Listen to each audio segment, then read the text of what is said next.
Hello बच्चों, welcome to Anay classes. उम्मीद करता हूँ आप सभी बहुत अच्छे होंगे और आपकी पढ़ाई बहुत अच्छे से चल रही होगी। बच्चों, जैसा कि मैंने आपको पिछले वीडियो में कहा था कि मैं अगले वीडियो में एक्सरसाइज 2.2 के सॉल्यूशन को लेकर आऊँगा। तो यहाँ पर हम लोग देखते हैं एक्सरसाइज 2.2 के सॉल्यूशन को।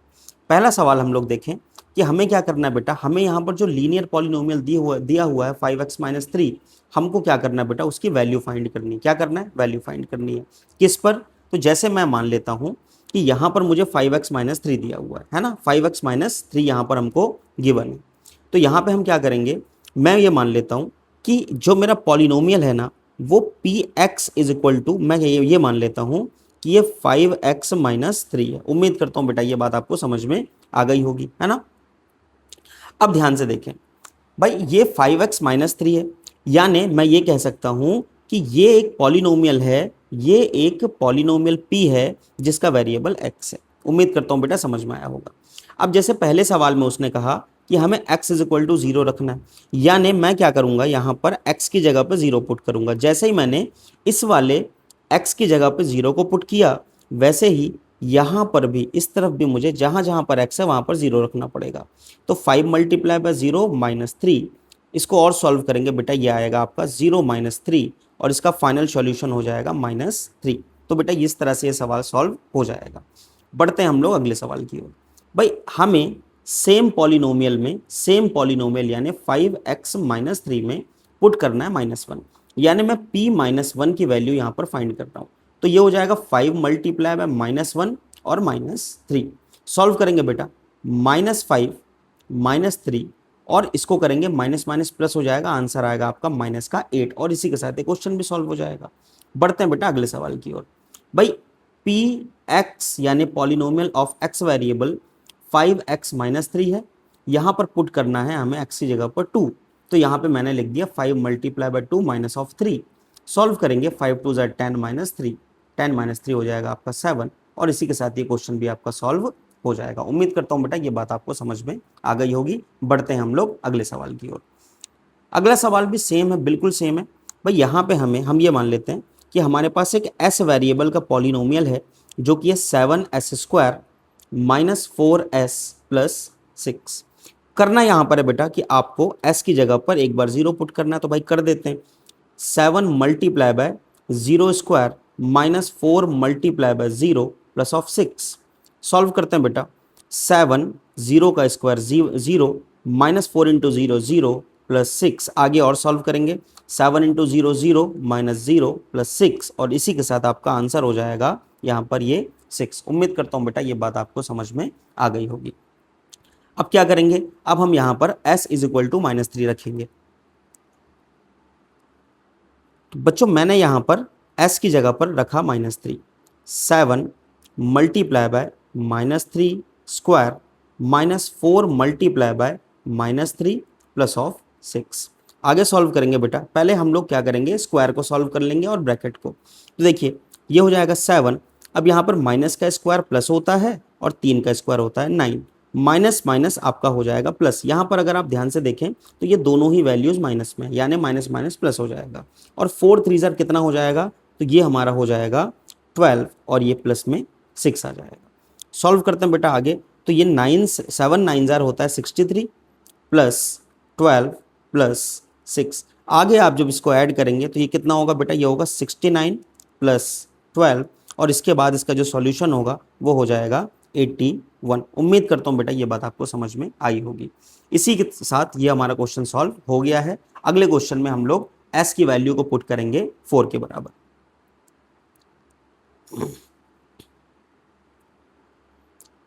बच्चों मैं यहाँ पर s की जगह पर 4 रख रहा हूँ। ये हो जाएगा 7 multiply by 4 square -4 multiply by 4 plus of 6। Solve करेंगे बेटा, 7 मल्टीप्लाई बाय 4 का स्क्वायर होगा 16, माइनस करूँगा क्योंकि माइनस प्लस माइनस होगा, 4 4 ज़र 16 प्लस ऑफ 6। सॉल्व करते हैं बेटा, ये हो जाएगा 16 7 ज़र 90।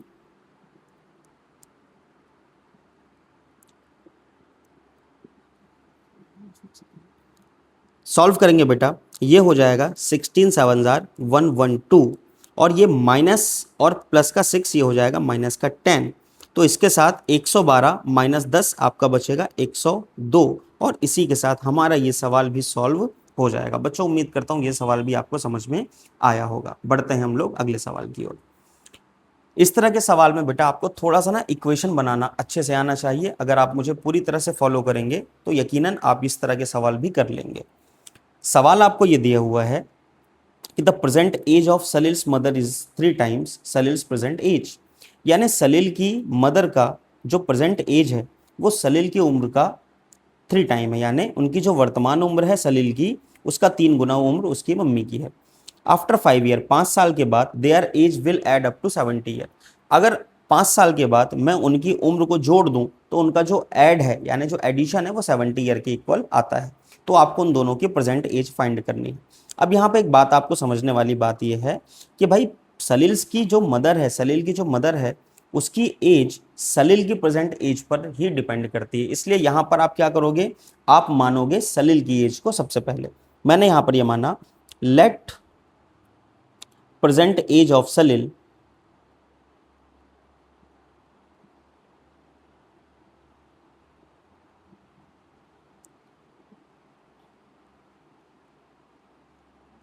Is equal to X year. इसलिए अगर सलील की प्रेजेंट एज एक्स ईयर है तो उसके मदर की एज क्या होगी भाई, वो सलील की 3 टाइम है यानी 3x हो जाएगी।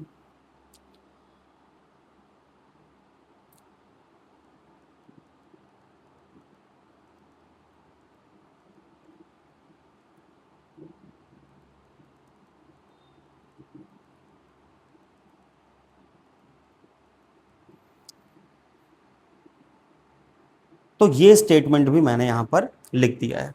अब अगर मैं बात करूं आफ्टर 5 ईयर, आफ्टर 5 ईयर अगर मैं बात करता हूं तो आप मुझे बताएं कि अगर सलील की जो एज है अगर आज x ईयर है तो 5 साल के बाद वो x+5 हो जाएगी भाई, बिल्कुल सही बात है, हो जाएगी।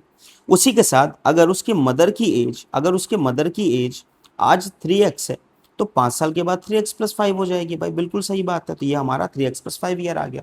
अब जैसा कि सवाल ने कहा है, क्या कहा है सवाल में, अकॉर्डिंग टू द क्वेश्चन उसने ये कहा कि अगर मैं उनकी 5 साल बाद की उम्र को ऐड करूं तो ये 70 साल के बराबर आता है, यानी x+5 plus 3x+5 is equal to 70 हो जाएगा। सॉल्व करेंगे बेटा, 4x+10 इज इक्वल टू 70, 10 वहां जाकर माइनस होगा, 4x इज इक्वल टू ये आएगा बेटा 60, और x इज इक्वल टू इस 4 से ये 60 कटेगा 15 बार में तो x इज इक्वल टू हमारा 15 आ जाएगा। और ये क्या हो जाएगी बेटा, ये एज हो जाएगी सलील की। ठीक है, उम्मीद करता हूँ बेटा ये बात आपको समझ में आई होगी।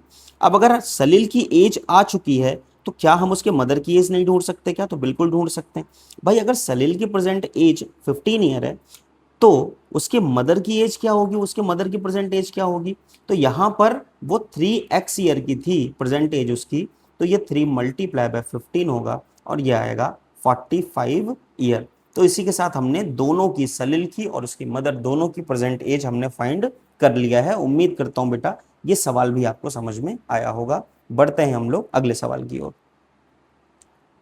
अगला सवाल है बेटा, the difference between 2 positive integer is 63।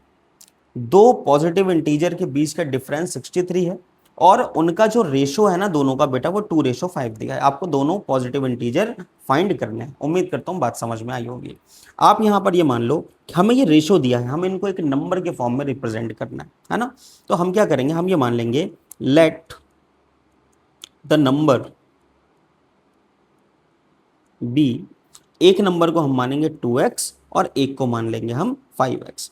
अब सवाल के अकॉर्डिंग चलो भाई, अकॉर्डिंग टू द क्वेश्चन क्या कह रहा है, the difference between 2 positive integer is 63, यानी इन्हीं दोनों पॉजिटिव इंटीजर का अगर मैं डिफरेंस निकालूं भाई, बड़े में से ही तो छोटा घटाया जाता है, तो मैंने 5x माइनस 2x किया और उनका डिफरेंस आएगा 63।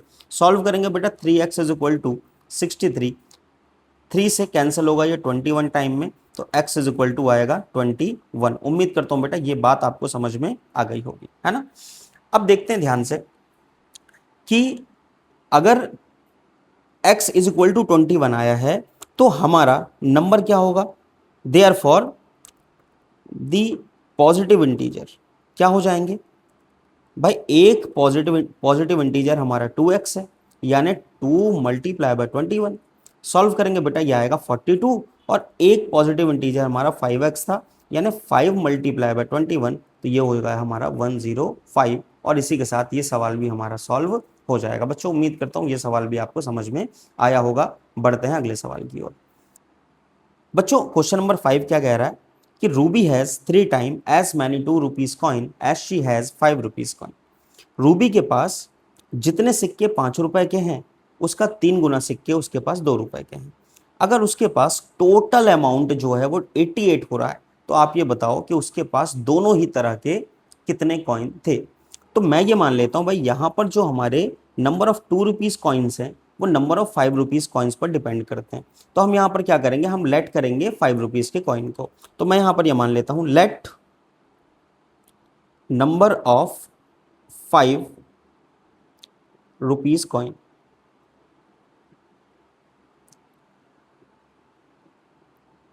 ये हो जाएगा हमारा x।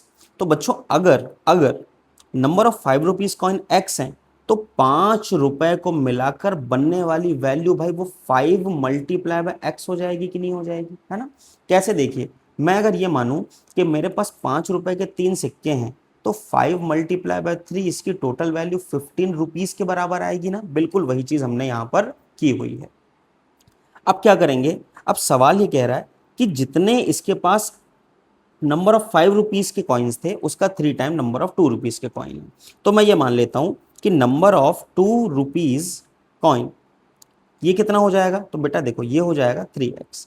अब 2 रुपए से मिलाकर बनने वाला जो अमाउंट है वो कितना हो रहा है, देखो बेटा 2 रुपए के सिक्के थे उसके पास 3x, इसमें मैं 2 का और मल्टीप्लाई कर देता हूं, तो ये कितना आ जाएगा बेटा, ये आ जाएगा आपका 6x। अब यहां पे देखो बेटा, यहां पर जो 5x और 6x है ये आपका अमाउंट है, यानी 2 रुपए का अमाउंट ये है और 5 रुपए का अमाउंट ये है।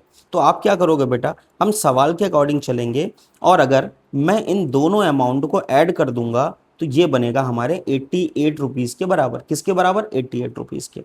तो 11x इज इक्वल टू 88, 11 से ये कटेगा 8 बार में, तो x बराबर आपका 8 आएगा। कितना आएगा बेटा, ये बिल्कुल आपका 8 आ जाएगा, है ना।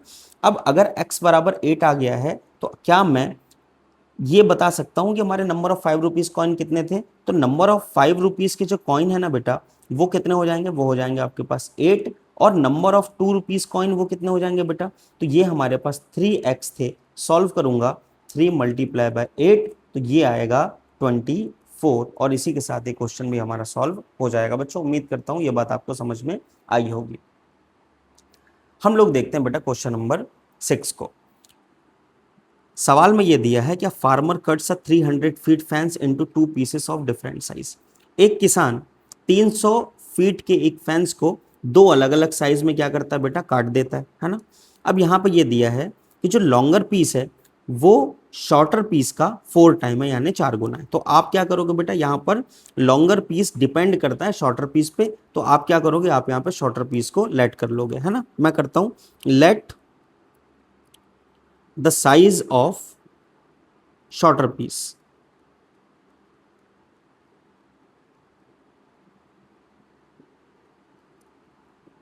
x फीट, मैं इसको मान लेता हूं कि x फीट। उसी के साथ अगर ये x फीट का है तो लॉन्गर पीस इसका 4 टाइम था, तो लॉन्गर पीस कितना हो जाएगा, 4x हो जाएगा। बच्चों उम्मीद करता हूं ये बात आपको समझ में आ गई होगी, है ना। अब सवाल के अकॉर्डिंग अगर मैं चलूं, अगर मैं सवाल की बात करूं आपसे, तो सवाल में ये कह रहा है कि भाई 300 फीट का फैंसी तो ये 2 पार्ट में उसने काटा था, यानी 4x और x को अगर मैं जोड़ दूं तो ये वापस 300 फीट हो जाता है कि नहीं हो जाता, बिल्कुल सही बात है। सॉल्व करेंगे, 5x इज इक्वल टू 300, 5 से कैंसिल होगा ये 60 टाइम में, तो x इज इक्वल टू आ जाएगा 60। अब यहाँ पर हमारे शॉर्टर पीस की जो लेंथ थी वो x फीट थी, यानी ये हो जाएगा हमारा कितना, ये हमारा हो जाएगा 60 फीट। और लॉन्गर कितना होगा, तो ये हमें दिया था 4x, बेटा कैलकुलेट करेंगे, 4 इंटू 60, x की वैल्यू 60 में रखूंगा तो ये आएगा हमारा 240 फीट। और इसी के साथ ये क्वेश्चन भी हमारा सॉल्व हो जाएगा। क्वेश्चन नंबर 7 को देखते हैं बेटा। क्वेश्चन में ये कहा गया है कि हमारे पास एक रेक्टेंगल है जिसकी लेंथ उसके विड्थ की 2 गुने से 3 ज्यादा है ना। तो हम यहाँ पे क्या करेंगे बेटा, हम मानेंगे विड्थ को। तो मैं यहाँ पर ये मान लेता हूँ, लेट यहाँ पर जो हमारी विड्थ हो जाएगी ना बेटा, वो कितनी हो जाएगी बेटा, वो हो जाएगी x सेंटीमीटर, है ना, क्योंकि वैल्यू यहाँ पर हमको सेंटीमीटर में दी है पेरीमीटर की, इसलिए हम इसको x सेंटीमीटर मानेंगे। इसके हिसाब से अगर विड्थ x सेंटीमीटर है तो जो हमारी लेंथ थी वो कितनी हो जाएगी बेटा, देखो ना, वो 2 गुने से 3 ज्यादा है, 2 गुने से 3 ज्यादा है। तो हम यहाँ पे क्या करेंगे, हम x को पहले डबल कर देंगे और फिर इसमें 3 जोड़ देंगे और ये आ जाएगी 2x प्लस 3 सेंटीमीटर। अब क्वेश्चन के अकॉर्डिंग अगर मैं देखूं तो रेक्टेंगल का पेरीमीटर दिया है 24 सेकंड, लेकिन हमको एक चीज और पता है कि द पेरीमीटर ऑफ रेक्टेंगल क्या होता है बेटा। तो एक रेक्टेंगल का पेरीमीटर क्या होता है, इसको देखें ध्यान से, ये रेक्टेंगल है, इसका पेरीमीटर क्या होगा, ये होता है 2 लेंथ प्लस विड्थ, है ना। तो सॉल्व करेंगे बेटा, 2 लेंथ कितनी है बेटा, ये है 2x प्लस 3, और विड्थ कितनी है बेटा, वो x दी हुई है। आगे देखते हैं बेटा, सॉल्व करेंगे, 2x प्लस एक्स हो जाएगा 3x प्लस 3, है ना। अब यहाँ पे एक बात आप ध्यान से देखें कि यहाँ पर आपको जो पेरीमीटर है ना वो 24 दिया हुआ है, तो मैं यहाँ पर 24 रख देता हूँ। तो ये हो जाएगा 24 is equal to 6x plus 6 को हम इस तरफ ट्रांसपोज करेंगे तो माइनस हो जाएगा, तो ये हो जाएगा आपका 24 minus 6 is equal to 6x, then 6x is equal to आ जाएगा आपका 18। उम्मीद करता हूँ बेटा यहाँ तक आपको बात समझ में आई होगी। तो x इज इक्वल टू कितना होगा बेटा, ये हो जाएगा 18/6, ये कैंसिल होगा 3 टाइम में, तो x इज इक्वल टू आ जाएगा 3 सेंटीमीटर। अब बच्चों अगर x की वैल्यू आपके पास आ गई है तो इसका मतलब ये है कि आपको आपकी विड्थ तो मिली गई होगी, है ना।